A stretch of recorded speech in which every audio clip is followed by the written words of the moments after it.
As a woman walked down the streets one day, she spotted a beggar. The man looked pretty old, unshaven and ill-dressed. Every passerby looked at him with contempt. Not like they had anything against him, but merely because of who he was. A filthy beggar. But when this particular woman saw him, she was filled with compassion. The beggar was improperly dressed for a weather so cold. Precisely, he wasn't dressed but wrapped up in what looked like a coat from a very old and not so warm suit. She kindly asked the man, "Sir, are you all right?"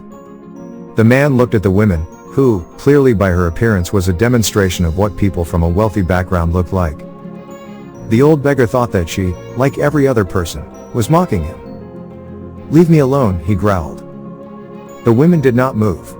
Instead, to his surprise, she smiled at him and gently asked if he was hungry. "No, I've just come from dining with the president." "Now go away," the beggar replied with a notable sarcasm. The woman's smile did not fade. She slid her hands under the beggar's arm and tried to pick him up. "Woman, what do you think you are doing?" The beggar sounded annoyed. "Is there a problem, ma'am?" A policeman shouted, walking towards the lady and the beggar. "Not at all, officer. I'm just trying to get this man to his feet. Will you help me?" The woman replied. The policeman looked at her with surprise. "That man is old Jack and has been here for years. What have you got to do with him anyway?" "I am taking him to a cafeteria to eat something and to get him out of the cold for a while," the woman answered. "Are you crazy, lady?" The homeless man resisted. "I don't want to go in there." Then he felt strong hands grab his other arm and lift him up. "Let me go, officer. I didn't do anything." "It's a good chance to feed yourself, Jack. Don't blow it," the officer advised. After a lot of difficulty, the woman and the officer managed to drag Jack into the cafeteria. It was past breakfast and too early for lunch hour of the day. The manager strode towards the table and asked, "What's going on here, officer?" he asked. "Is this man in trouble?" "She brought old Jack in here to be fed," the policeman answered. "Not in my cafeteria.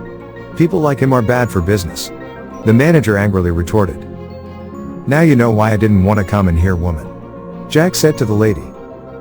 "Now let me go. I never wanted to be here in the first place." The woman turned to the cafeteria manager and smiled. "Sir, I reckon you know Eddie & Associates, the banking firm down the street." "Of course I do," the manager answered impatiently. "They hold their weekly meetings in one of my banquet rooms. And I guess you make a good amount of money through those meetings." "Why does it concern you, anyway?" the manager asked. "Because I am the CEO of the company," the woman replied, showing no sign of pride in her statement. She looked at the officer and asked, "Would you like to join us in a cup of coffee and a meal?" "No thanks, ma'am," the officer replied. "I'm on duty." "Then, perhaps, a cup of coffee to go?" "Yes, ma'am. That would be very nice." "I'll get your coffee for you right away, officer," the manager immediately replied. "You served him right," he said. "Oh, believe me, officer, that was not what I intended. I have a reason behind all this." She stared at Jack intently, and asked Jack, "Do you remember me?" Old Jack examined her face. "Well, you do look familiar," he thoughtfully added. "Do you remember a cold and hungry girl who frequently visited this place when you worked here?" the woman asked. "She has perhaps grown old, hasn't she?" The officer looked surprised. He couldn't imagine this fine-looking woman as a poor and hungry woman. "I had just graduated and had come to the city looking for a job. Didn't find one for a really long time. I was running out of cash and had been asked to vacate my apartment too. I lived on these streets for days.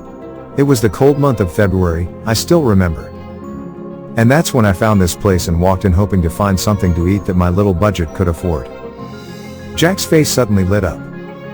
"Now I remember you. I used to be at the counter. You came up and asked me if you could work for something to eat.